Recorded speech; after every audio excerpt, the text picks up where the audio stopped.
joie. Alléluia. Voilà, je voudrais ce matin partager quelques versets simples dans l'évangile de Luc, des versets qui, j'ai constaté, sont souvent très mal interprétés et qui sont pourtant fondamentaux. Il veut que je le mette plus près de la bouche, mais ça fait un petit choc quand je le mets plus près de la bouche. Bon, je vais le tenir là. Des versets qui sont souvent mal interprétés et qui sont fondamentaux parce qu'ils nous parlent de suivre Jésus. Et c'est ce que nous faisons tous, nous voulons tous suivre Jésus. Alors, si vous voulez bien, on va prendre dans Luc, j'ai pris la version Semeur, mais il y a d'autres versions, je vais lire dans la version Colombe qui est très proche. Il y a certaines Bibles qui ont des mots très durs dans ce passage-là et qui sont peut-être exagérés. Et c'est pour ça que j'ai pris ces versions-là. Alors, si vous voulez bien, on va lire dans Luc 14, on va le lire peut-être en plusieurs bouts, de 25 à 35, on va commencer tout de suite. Il nous est dit, de grandes foules faisaient route avec Jésus. Il se retourna et leur dit, « Si quelqu'un vient à moi, sans me préférer à son père, à sa mère, à sa femme, à ses enfants, à ses frères et à ses sœurs, et même à sa propre vie, il ne peut être mon disciple. » Waouh! Et certaines versions, c'est pour ça que j'ai pris cette version-là, certaines versions disent « s'il ne haït pas son père et sa mère ». Waouh! Alors, je voudrais dire d'abord que, vous voyez, il nous est dit que des foules suivaient le Seigneur. Et c'est très souvent que des foules, on voit dans l'Évangile, suivent le Seigneur Jésus. Il nous est dit qu'ils le suivaient parce qu'ils voyaient les miracles qu'il faisait. Et comme ils voyaient les miracles qu'il faisait, ils le suivaient. Et peut-être, mon frère, ma sœur, peut-être ami, tu viens au début, tu es venu dans la présence de Dieu, dans la présence de l'Église, à cause des miracles qu'il a fait. Je connais des tas de chrétiens qui se sont tournés vers Dieu. Dieu a fait un miracle dans leur vie. Et ça a touché leur cœur et ils suivent Jésus maintenant parce qu'ils ont vu un miracle. Et c'est formidable. Mais le Seigneur dit, ça ne suffit pas. Suivre Jésus, ce n'est pas le suivre parce qu'il fait des miracles. Ce n'est pas le suivre parce qu'il bénit. C'est vrai qu'il bénit. C'est vrai qu'il fait des miracles. Mais je ne suis pas Jésus uniquement pour cela. Il nous est dit que le Seigneur dira plusieurs, lors de la fête à Jérusalem, plusieurs crurent en son nom, voyant les miracles qu'il faisait. Mais Jésus ne se fiait point à eux, car il savait lui-même ce qui était dans l'homme. Vous voyez, les miracles, ils ont cru en lui à cause des miracles. Mais ça ne suffit pas, c'est un départ, c'est un début, mais ça ne suffit pas. Suivre Jésus, ce n'est pas le suivre à cause des miracles. Non, suivre Jésus, c'est un engagement personnel, intérieur, profond, sans compromis. C'est pour ça que le Seigneur dit, si quelqu'un vient à moi et n'est pas prêt à renoncer à son père, à sa mère, à sa femme, à ses enfants, mais certains pourraient dire, mais c'est terrible, ça veut dire qu'on doit abandonner notre famille. Mais pas du tout. Parce que la parole de Dieu nous dit aussi, si quelqu'un n'a pas soin des siens, et principalement de ceux de sa famille, il a renié la foi. Il est pire qu'un infidèle. Voyez, d'un côté, le Seigneur dit, il faut que tu renonces à ton père, ta mère, tes frères, tes sœurs, etc., et ta vie. Et de l'autre, il dit, mais si tu ne prends pas soin des tiens, principalement de ta famille, tu es pire qu'un infidèle. On dirait que c'est contradictoire. Qu'est-ce que ça veut dire alors? Je dois renoncer, dans le premier verset, renoncer à mon père, à ma mère, et d'un autre côté, l'apôtre dit, non, tu dois prendre soin des tiens. Mes frères et sœurs, comprenons bien, le Seigneur veut que nous prenions soin de notre famille, des nôtres. Mais de notre côté, il nous demande de renoncer. Mais renoncer à quoi alors? Renoncer à l'autorité qu'il pourrait avoir sur nous et qui serait contraire à notre engagement à le suivre. Je me réjouis que ce matin, plusieurs ont levé la main pour suivre Jésus. Même si ton père ou ta mère ou tes frères ou tes sœurs, même si la tradition ancestrale, même si tout ça s'opposait à toi, alors renonce à cette autorité, renonce à cette domination familiale, parce que ton avenir, parce que ta vie éternelle est en jeu. Et cela te concerne toi et toi seul. Je voudrais vous raconter juste une courte anecdote. J'étais pasteur à Nemours. Un jour, une jeune fille qui avait, je crois, pas tout à fait 17 ans, vient me voir, me dit « Pasteur, je voudrais m'engager dans les eaux du baptême. » Je lui dis « C'est formidable. Alors, comme tu es mineur, il me faudra quand même une lettre de tes parents qui me disent j'autorise ma fille, parce que c'est la loi. » Vous voyez, alors, elle me dit « Ah, mais ça, je ne l'aurai jamais. » Mes parents, ils sont farouchement opposés. Alors je lui dis, écoute, si tes parents sont farouchement opposés, on va faire deux choses. D'abord, on va prier pour eux. Et puis deuxièmement, si tu aimes le Seigneur et que tu l'aimes vraiment et que tu veux le suivre, ça sera encore vrai dans 1 an et quelques mois. Quand tu auras 18 ans, ça sera encore vrai. Et à ce moment-là, tu pourras t'engager sans avoir aucune autorisation. Alors, je lui ai dit ça, et puis j'ai prié avec elle, et puis vous savez, les mois passant, les églises, le travail des églises, j'ai pas compté les jours, quoi. Et un jour, je rentre dans l'église, cette jeune fille vient devant moi et me dit « Pasteur, ça y est, j'ai 18 ans, il faut que vous me baptisiez. » Elle avait compris. Elle avait compris. C'est ma vie et ma vie éternelle qui est en jeu. Ce n'est pas l'autorité de qui que ce soit qui peut m'interdire de saisir la grâce de Dieu en Jésus-Christ.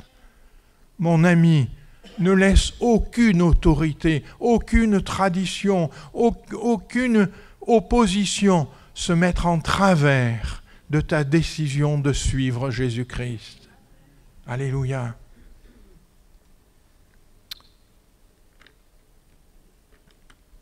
Et puis, le Seigneur dit aussi dans ce passage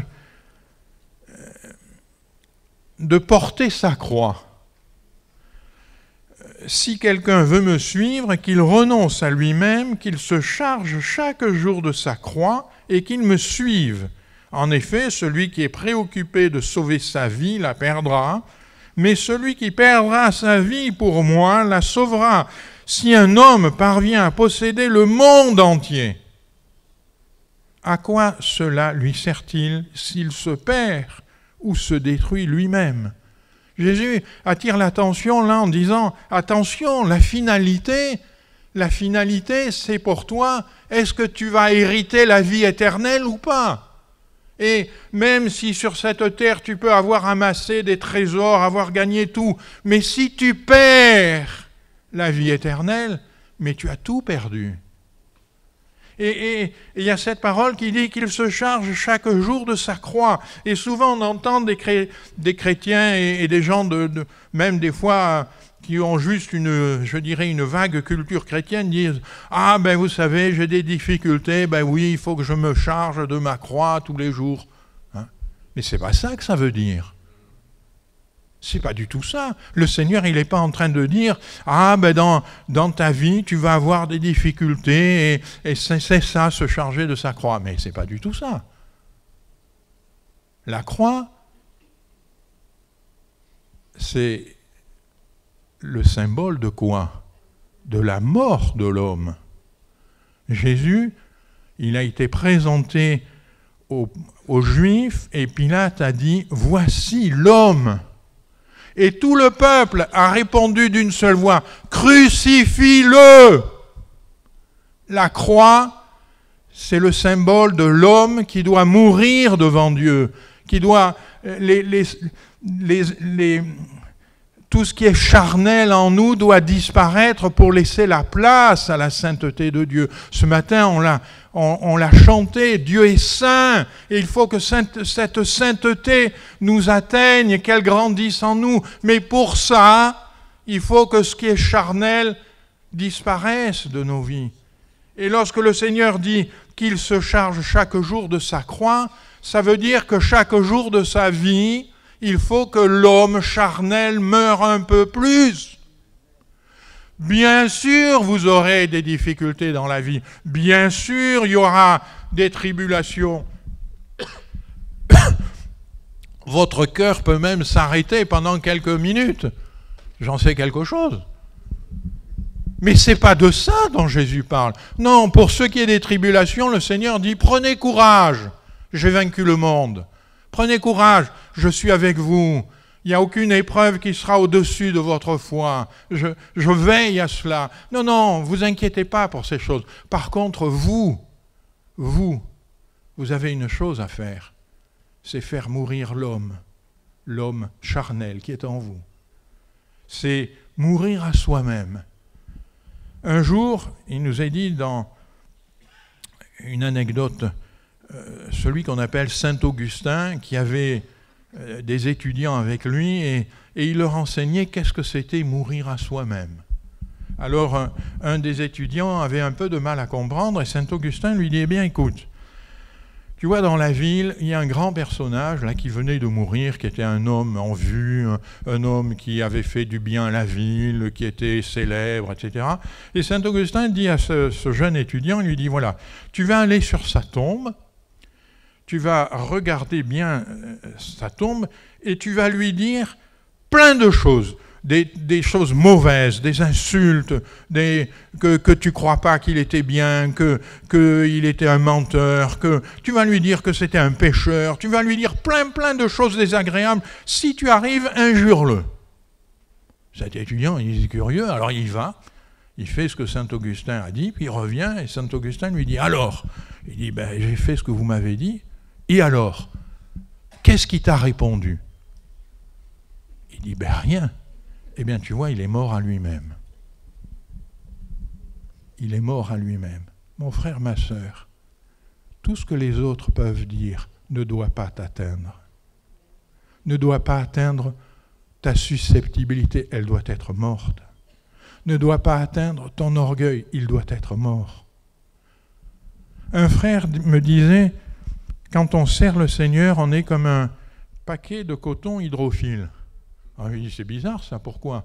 Il dit, parce que vous pouvez lui donner des coups de poing, il ne vous les rend jamais. Vous pouvez le tordre, il ne crie jamais. Mon frère, ma sœur, ce que Dieu veut voir en nous, c'est son amour, c'est sa grâce, c'est sa fidélité. C'est pas ton caractère, c'est pas ton émotivité exacerbée, c'est pas le fait que tu suives des traditions, c'est pas ça qu'il veut voir. Il veut voir ses sentiments en toi. Mais pour que ces sentiments viennent en toi, il faut que ton moi, il soit parti. Il faut que il grandisse et que je diminue, disait Jean-Baptiste. Oui, une mort à soi-même. Voilà ce que le Seigneur nous appelle. Il nous appelle à mourir à nous-mêmes. Et le Seigneur dit qu'il porte sa croix chaque jour et qu'il me suive. Si tu veux suivre Jésus, alors il faut que tu abandonnes ton caractère. En général, chacun pense avoir un bon caractère. Demande à ton conjoint s'il est si bon que cela. Renoncer à tes capacités, renoncer à t'appuyer sur toi-même. En 2 mots, j'étais jeune, je faisais beaucoup de sport, j'étais très bon en plusieurs disciplines, notamment en ski, en cours compétition. Un jour, je pars avec un copain skier, ma maman, qui avait un peu peur, me dit, toute la semaine, elle me dit, sois prudent, et je lui réponds, mais oui maman, vous savez, quand on a 20 ans, on est très sûr de soi, hein. Mais oui maman, je skie bien, t'inquiète pas, je serai prudent, je ferai attention, je. Le matin, avant de partir, à 5 heures du matin, je fais une lecture suivie de ma Bible, j'ouvre ma Bible, je lis dans Deutéronome, c'était la suite de ma lecture. Tu trébucheras, tu tomberas, et tu sauras que c'est moi l'Éternel qui te garde. Mais moi, c'était la suite logique de ma lecture de tous les jours, et j'étais tellement rempli de moi-même que je n'ai même pas compris. Et j'ai prié, j'ai dit merci Seigneur, voilà. Et je suis parti, et avec le copain, on skiait dans les plus hautes pistes de la station, des pistes noires, pour ceux qui connaissent, les pistes les plus difficiles. À 5 heures du soir, les gars qui étaient en haut, qui sont ceux qui gardent le télésiège, ils nous voient arriver, remettre nos bonnets, tout ça. Ils disent, excusez-nous, nous, ça fait toute la journée qu'on est là, on est gelés. Alors vous, on a vu, on sait que vous skiez bien, on descend. Et ils partent avec le brancard.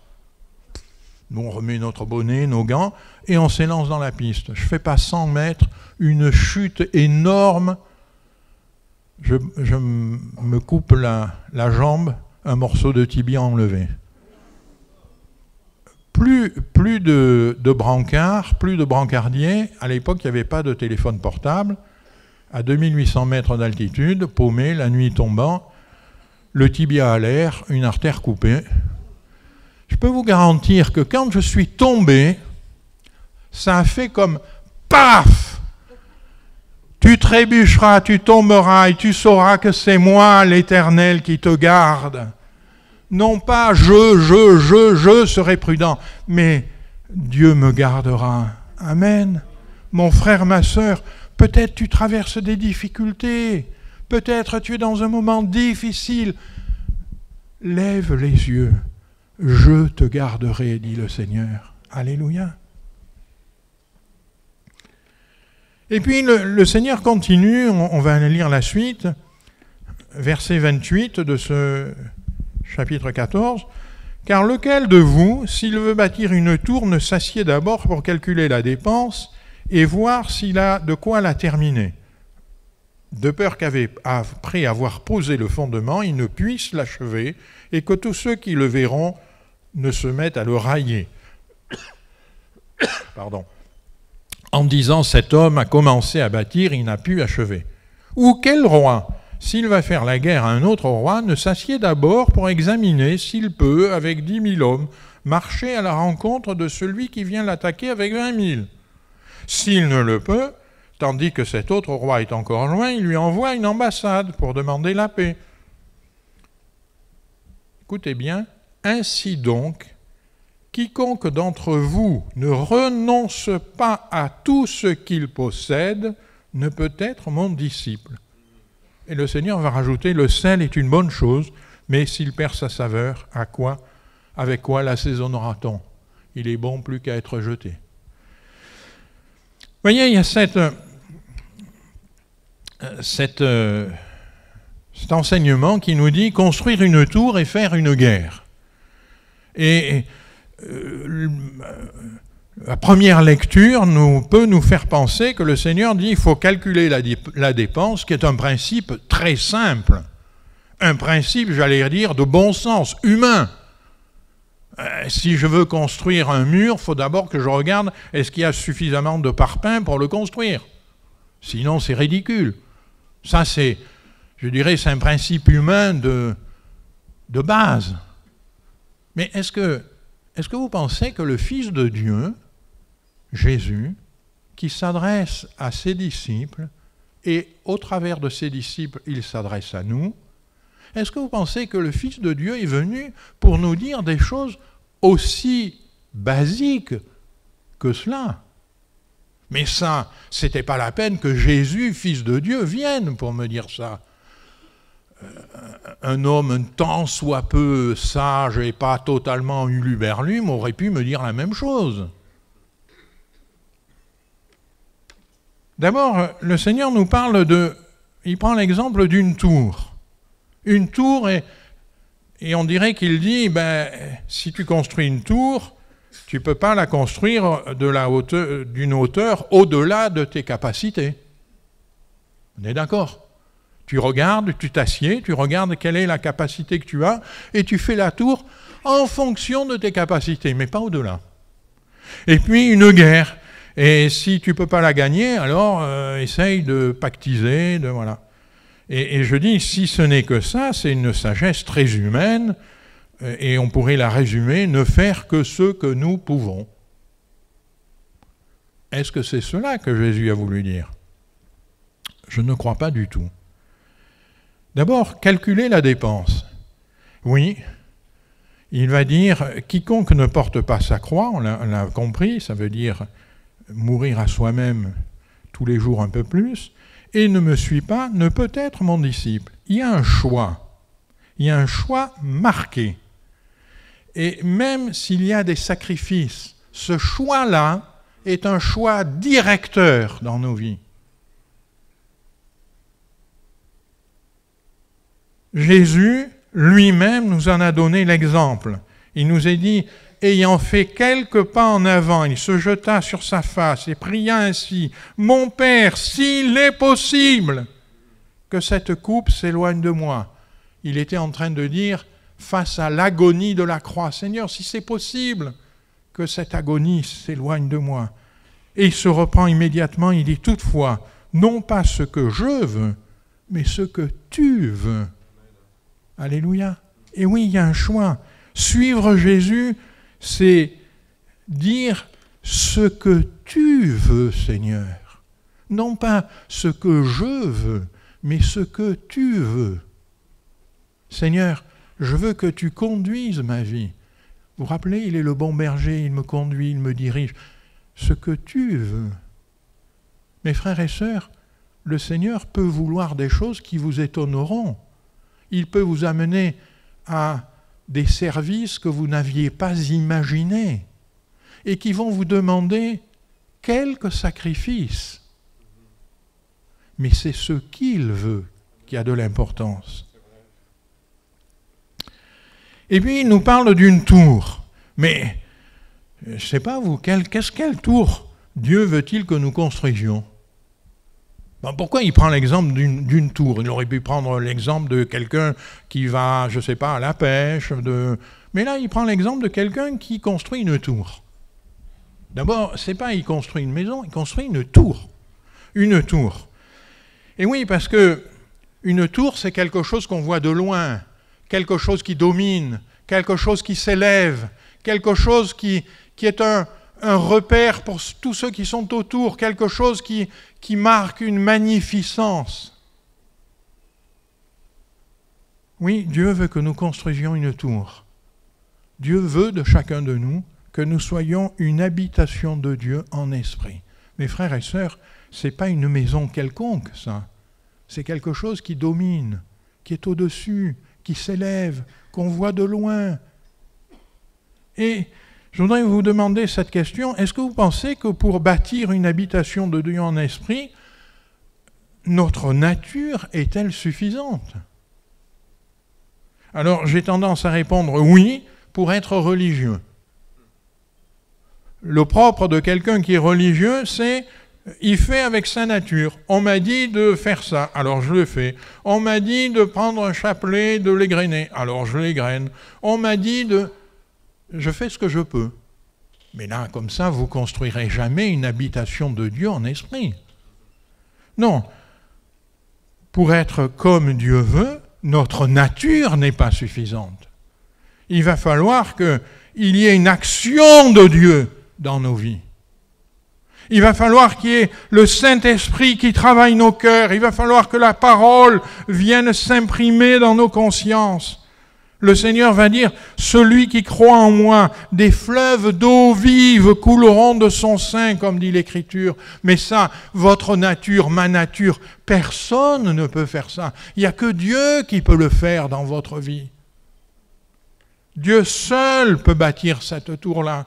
Et le message que Jésus veut nous faire comprendre, c'est tu es face à une construction pour laquelle tes moyens humains sont insuffisants. Tu ne peux pas la construire. Et il va falloir que tu te tournes vers Dieu. Il va falloir que tu dises, mon Seigneur, j'ai besoin de moyens supplémentaires. J'ai besoin d'une puissance sur ma vie. J'ai besoin de ton esprit. Je t'en prie, viens et construis cette tour. Amen. Une guerre. Mais quelle guerre devons-nous combattre? Certainement pas la guerre avec notre voisin dans l'église. Certainement pas la guerre avec notre voisin dans notre immeuble ou que sais-je encore. Non, c'est pas contre les autres qu'on doit se battre. Je voudrais vous faire remarquer que Jésus disait, si tu ne peux pas faire la guerre, si s'il est plus fort que toi, alors essaye de pactiser, de faire en sorte de te mettre d'accord. Je vais prendre un passage qu'on connaît tous. David dit aux Philistins, tu marches contre moi avec l'épée, la lance et le javelot. Et moi, je marche contre toi au nom de l'Éternel des armées, du Dieu de l'Éternel des armées, du Dieu de l'armée d'Israël que tu as insulté. Dites-moi, est-ce que David a envoyé une ambassade pour établir la paix avec lui? On sait tous comment ça s'est soldé. Est-ce que David avait seul la capacité, la nature pour combattre, humainement parlant? Et non. La preuve, Saül va lui dire, mais mets mon armure au moins. Et il va essayer l'armure de Saül, et puis elle est trop grande, trop grosse, trop lourde. Il dit non, je préfère y aller comme ça. Mais seulement, il n'y va pas avec ses capacités. Il y va au nom de l'Éternel des armées. Il a bien compris, ce n'est pas mes capacités qui peuvent faire la différence, mais c'est le fait que le Seigneur est avec moi. Alléluia. Oui, on va avoir des combats dans nos vies. Oui, les combats que nous avons, ce n'est pas les... Excusez-moi d'y revenir, ce n'est pas les tribulations. Les tribulations, elles peuvent être immenses. Il peut y avoir des difficultés, des tribulations. On a fait ceci, on a fait cela, il y a des conséquences, etc. Non, c'est pas ça. Nous n'avons pas à lutter contre la chair et le sang, mais contre les dominations, contre les autorités, contre les princes de ce monde de ténèbres, contre les esprits méchants dans les lieux célestes. Et pour lutter contre ces dominations, contre ces mondes de ténèbres, ces princes de ténèbres, contre ces esprits méchants, est-ce que nous avons en nous-mêmes la capacité de le faire? Mais mon ami, si tu veux aller lutter contre ces dominations-là avec ta force, tu es perdu d'avance. Notre nature suffirait-elle? Mais bien sûr que non. C'est pour ça que l'apôtre dira, c'est pourquoi endosser l'armure que Dieu donne. C'est Dieu qui donne. Ce n'est pas ta capacité, c'est Dieu qui donne. Afin de pouvoir résister aux mauvais jours. Excusez-moi, je suis allé trop vite. Et se tenir jusqu'au bout après avoir fait tout ce qui était possible. Alléluia. Les armes de Dieu. Je crois que Laurent m'a dit que vous en avez déjà discuté, je vais aller très vite. La vérité pour ceinture. C'est la vérité que Dieu donne. La vérité de Dieu, la cuirasse de la justice, le zèle que donne l'évangile de paix, le bouclier de la foi, le casque du salut, l'épée de l'esprit, les prières et les supplications. Mes frères et sœurs, c'est ça les armes de Dieu. Ne te trompe pas, les tribulations de la vie, ça c'est le parcours d'obstacles. Tu vas finir par les sauter, c'est pas un problème. Dieu va te donner la force, c'est pas ça le combat. Non, le combat, c'est le combat contre les dominations, contre les princes de ténèbres. Alors, je voudrais terminer, puisque le Seigneur dit « Asseyons-nous et calculons la dépense ». Ça tombe bien, vous êtes tous assis. Alors, asseyons-nous et calculons la dépense. Le résultat du calcul, eh bien le résultat du calcul, mon frère, ma sœur, c'est oui, je m'engage à te suivre, mais je m'engage à te suivre en ayant bien compris que c'est ce que tu veux, Seigneur, dans ma vie. C'est ce que tu veux. Moi, je dois disparaître. Il faut qu'il croisse et que je diminue. Oui, je veux construire une tour, et une tour très haute. Si quelqu'un m'aime, il gardera ma parole, et mon Père l'aimera. Nous viendrons à lui, et nous ferons notre demeure chez lui. Celui qui fait la tour, c'est le Seigneur, et nous ferons notre demeure chez lui. C'est lui. Moi, j'ai quelque chose à faire, c'est garder sa parole, mais le Seigneur va faire ce que nous ne pouvons pas faire.